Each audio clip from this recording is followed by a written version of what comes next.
Everyone. I want to share with everybody a video about ETF investing primarily in Europe. The reason for this is I have been looking at a load of Reddit posts and comments about different ETFs, ex-USA, including USA, S&P, why overweighted at all, do we really believe in the USA? So we've got a chart here that looks at SPYY, which is an all-world ETF.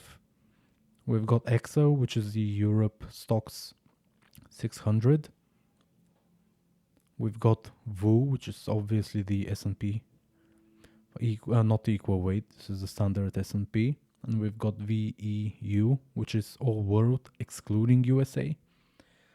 There are many different tickers, so it doesn't really matter. I'm just comparing some baseline versions of these. We've even got different currencies here. One of these is US based, but it doesn't really matter. The point of this video is to show what happens over the long run. So let's get started. Look at the compounding annual growth rate. There is a big difference here. 7.7 over 10 years for the European stocks.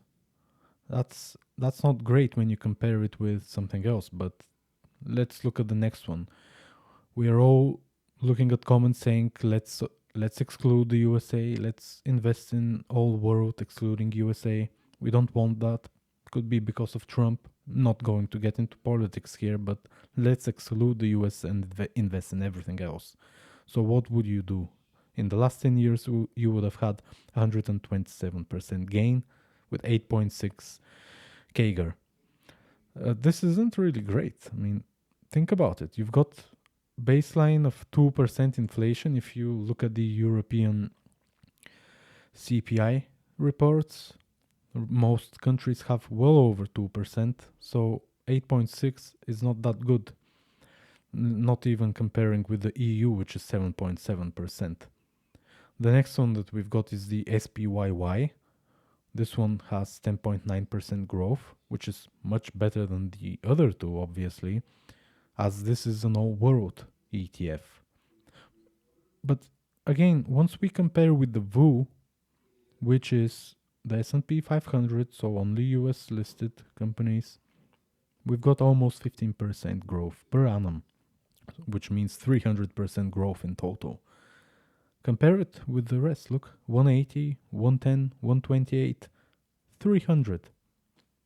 That's a big outperformance. And of course, everybody is going to say, doesn't mean it's going to outperform in the next 10 years. And sure, you could be right. But no matter how far back you go, the S&P outperforms any other ETF. ETF meaning different regions or excluding or including specific regions. It doesn't really matter. The fact is that we've had the 300% growth. If we look at what would have happened if you had added 10,000 USD or euros, and this is what I meant in the beginning, we've got the S&P here listed with USD. The rest are, well, we've got, this one is the ex-USA, all world ex-USA is USD listed as well. The rest are Euro.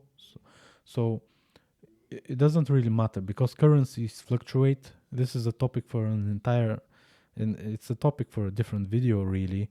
The fact is that USD might be down versus the Euro now, but it will always fluctuate. So over the long run, it doesn't matter. It shouldn't be something even to consider, at least with USD and EUR. Now, if you're looking at Chinese currencies, Turkish, then do you really want to bet that currency is going to be widely used and so on? So as a result of the EUR USD, I want to mention this because some of the people will say it doesn't matter because the USD has gone down this year. So this is exactly shown here because look at VU. VU has underperformed in relative terms compared to what it has done in the past. So as a result, we've had all world excluding USA, specifically non-EU, non-USA listed companies have done much, much better than SPY, which is obviously a fact with the USD going down. But that doesn't really matter because a weaker currency means the country can export much more. So they will export more, which is why we had their recent GDP growth at around 4%, I believe. Really, really massive. So again, looking at the 10-year, 10,000, you would have had 40k in the S&P. You would have had only 20k in Europe. So over 10 years, you would have doubled your money. It sounds cool, but think about it. With inflation, everything, the cost of living, not great. And of course, this is just a few numbers here, but let's have a look at what would happen if you added 10,000 to start with, and then we've got here on the left we've got the EU Stoxx 600. Scenario B would be the all world excluding USA. Scenario C is the SPYY, which is all world. And then in the last one, we've got D, which is the S&P 500. Adding $10,000, well, whatever, 10,000 to start with. We've got the compounding annual growth rate, 7.7, 8.6, 10.9, just about 15. Massive outperformance just looking at these. I mean, 11% is the highest after the S&P. That's what, 30-40% more for the S&P. I think so. But looking at the numbers, look, so over 20 years, we're looking at 20 years for all of the four. We've got 600k total value, more or less, for the Euro Stoxx, 660k for the all world, excluding USA, 878k for the all world. S&P, you're looking at 1.4 million. Look at that. It's almost triple. Nevertheless, look, so we've got 250k total invested for the all four funds. The gain for each is really shocking because look, 343k for Europe Stoxx, 411k for the excluding USA, 628k for all world, and 1.2 million if you just invested in the US stock market. That's a massive difference. So I don't understand why are there so many comments saying let's exclude the USA. We don't want to invest. We don't like Trump. I hate Trump. He's a dictator. He's a king. This, that, and the other. It doesn't matter. He's one politician. You can like him or not. It doesn't really matter. He won't be there in 4 years. It could be Kamala that comes back and wins the elections. We don't know. Joe Biden might decide now is the time. Fine. But it doesn't really matter because let's look at the individual company. So if we look at the all country ETF, and this is just one ETF, there are many different ones. It doesn't really matter. They're all similar. You've got some difference in terms of the TER. So this one is 0.12%. It doesn't really matter over the long term. But look at the holdings. So the all world ETF has Nvidia, Apple, Microsoft, Amazon, Broadcom, Alphabet. What do you see here? These are all US companies. This one obviously is in Taiwan, but it's a monopoly. So all these companies are the best at what they do, and they are all US companies. So you've got an all world ETF where 25% of your money goes into the top 10 US companies. Well, top 9 with Taiwan semi not being US. Well, what's the next one? Let's look at the Euro Stoxx 600. You've got ASML, a clear leader. Well, it's a monopoly again, so not a leader. It's the only company that does advanced EUV machines. So Taiwan Semi would buy these and make chips. It's not as easy as I just said, but more or less. We've got SAP, which is one of the greatest European tech companies. It's great, yeah. But 2%, and look at all the rest. We've got Nestle. And by the way, ASML don't even make that much revenue. So all the companies that we just looked at in the US, the 9 companies in the US, they make more than 100 billion per annum. ASML doesn't make anywhere near that much. Looking at Nestle, AstraZeneca, Novartis, Roche, HSBC, Shell, Siemens, LVMH, what are all these companies? Let's be honest here. These are defensive companies where they don't grow that much. They are dividend-paying companies. Again, excluding the top two because they are really growth companies, but valuation of these is relatively supposedly cheaper than the US counterweights. But the rest are defensive companies. You don't buy a Shell because you think it's gonna grow at 15% CAGR. No, it's not. Or a bank. Never gonna happen. So, moving on to the S&P, where are the holdings? Why do we not have these here? I should have looked at this before, but nevertheless, let's find another one. Let's go into ETF search. Well, no, I don't really like this site, but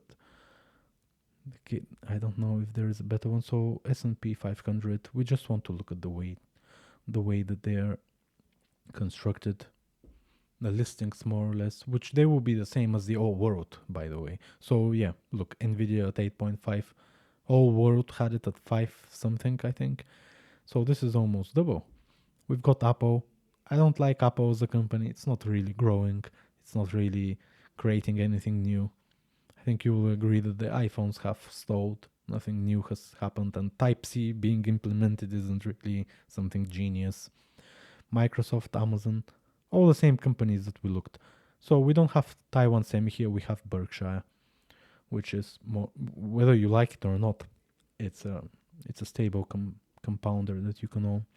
But look, we've got 40% added here into the arguably the best companies in the world, whether you like it or not. But let's look at the let's decide that we don't want to hold anything in the USA, because we just looked and all world it performs basically because of the US companies included in it. European, we saw that, where is it? Here. EXA, Europe has had the most pathetic growth over the last decade. It doesn't have any US companies in it, obviously. All world has 9 of the top 10 companies are US companies. So you can say that you're investing in the whole world, but you're not. You're diversifying winners with crap companies that don't even generate revenue. Most probably 20 or 30% of these companies can go bankrupt. Nobody's gonna know about it except the people that work in them, obviously. So again, let's look at the ex-USA. Well, looking at the all world with the excluded USA, it strikes as more or less the exact same thing as the Europe ETF. ASML in both. It's more or less the same thing. Look, SAP, Nestle, AstraZeneca, Novartis. The only difference that I see here, and I'm not looking in depth because I don't really care, but we don't have the LVMH, which is the luxury products in France, I believe. We've got Royal Bank of Canada here instead. So again, why? Why would you want to do this? Is the idea to diversify away from the USA because we don't like Trump? Or do we believe that Nvidia will suddenly stop making the best semiconductors? Well, designing the best semiconductors. Is Apple suddenly, even though they've not innovated, is there a more secure device with the most stable performance that you can buy that will even retain some of its value in a few years? Are companies going to use something else other than Microsoft? You can look at posts saying that Linux is much better, but who uses Linux? Let's be honest, you don't want to use Linux at home. It's crap. Amazon, is somebody going to make a better worldwide marketplace than Amazon? Or their cloud segment that's growing really massively? No. Broadcom, everything that Nvidia doesn't, that any chip that isn't made by Nvidia or AMD, by the way, is basically made by Broadcom. And by made, I mean designed. Alphabet, who uses something else other than Google to search for things? Nobody does that. And then you've got a load of other services and products that Alphabet has in order to generate cash flow. Meta platforms, yeah, we all hate Facebook. We all do not like Instagram and Threads and all that good stuff. But they make so much money from advertisements on these platforms. It's just not true. And the calls of people in Europe, saying we should have our own social network. Who is going to make this social network? You can't just have Europe, Ursula, decide we're going to have our own Facebook and have it made. It doesn't work that way. Tesla, what do we think about Tesla? Sure, the growth isn't there anymore, but what is BMW going to suddenly make a better EV car than them? Have you looked at the price of BMWs or Mercs or anything really? You pay so much more for what you get instead of just buying a Tesla. Not to even mention, and I'm not a fan of, I don't like Tesla, I don't like EVs at all. But these are companies that nobody will outperform. Not so unless the technology changes. So the Nvidia makes the best GPUs. Nobody will ever make better GPUs. The only company that will outperform Nvidia in these things is a company that does something else entirely. It will be a new technology. You can say it will be quantum, fine, for the sake of the conversation, but it won't be another chip company. Taiwan Semiconductors, we cannot make the, I've seen posts, let's make chips in Europe. Why are we not buying, why are we not making computers in Europe? We should make our own RAM. No, it doesn't work that way. You cannot just build a fab of Taiwan Semi. You can't just copy paste it and build it anywhere you want in the world. If you could, it would be available everywhere in the world. Even China cannot recreate the same success as ASML as well, not just Taiwan. So it's not about me being negative about EU versus Japan or Korea or USA. I mean, the whole point of investing is to make money. It's not about anything else. It's not about odd things. There are some really odd things here. Look at this. Islamic investing, millennial ETFs. This is all shit. You don't want to be in anything that doesn't grow. Gender equal. What is this supposed to be? Let's have a look. What is in this is so. Let's look at the so-called best gender equality ETFs. What is here? It must be top stocks again. Okay, we've got Illumina, which I don't know what this one is really. General Motors. So how is General Motors about gender equality? Really? It doesn't make any sense.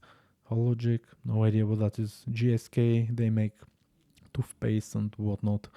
But how does gender play into this? Ford, fine.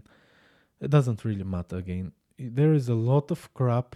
You have to understand that UBS and all the other banks and investment companies, they earn this much from all your funds you invest in them. So they want to make this interesting. If you're interested in equality of genders, you might think it's cool to invest in it, but you are not investing in anything that will help make gender equality a thing. It doesn't work that way. You're just paying 0.23% per annum to underperform the market. Look at this. 5 years, 56%. It's horrific. It's really horrific. So I'm going to put an end to this now. We should all be interested in making more money. It's not about politics. It's not about disliking or liking somebody. It's about earning a better return on your capital. So this is why I created this. it also depends on the risk, but risk is another thing which I will probably create a video on this because it is I mean, it's really confusing, the things that people write about it. So if you invest in Nasdaq, then you're really in it for the AI bubble when it pops. But that's what so the 2026 predictions are, American AI bubble pops and Europe wins the AI race. Really, what's next? That Tesla goes bankrupt and Skoda, they become the first European trillion euro company, and USD will crash, and the euro will become the number one currency in the world. That's living in cuckoo land. We shouldn't Investors shouldn't be about that. We should be investing in quality, not for the sake of diversification, because you just saw diversifying means you earn less. It's not more. Sure, the volatility might be less, but look at it. Is it really? You've had big drawdowns on everything, so it's not about that. And sure, the USA might be more volatile, but we make money from volatility. It's not about going straight up, because if you add some funds, that example that I showed with the total sum after 20 years, that means that you invest every month or week, however you want to do it. But that means that even when the market crashes, you buy when it's crashing. So that's still better than just having a lump sum investment and into something that doesn't even grow, such as there are some dividend ETFs that they have a 5% annual return, which is pretty low, and sure they pay 4 or 5% dividend, not all the time, but it's still something. But you don't earn anything from that. So you get the dividend, half of the growth is dividends, and you pay tax on that. Well, it's taken from you before you even receive it, but it doesn't grow. So why are you doing this? Don't do that. Invest in quality. Don't think that diversification is a hedge against risk. It's not. A diversification is a hedge against money. You earn less when you diversify. So something like the S&P, there shouldn't be any comments that let me pull out of S&P. I don't believe in them. Don't look at it like that. Look at the companies. Find alternatives. Is there somebody else that can do something better? No, there isn't. Take care and keep safe.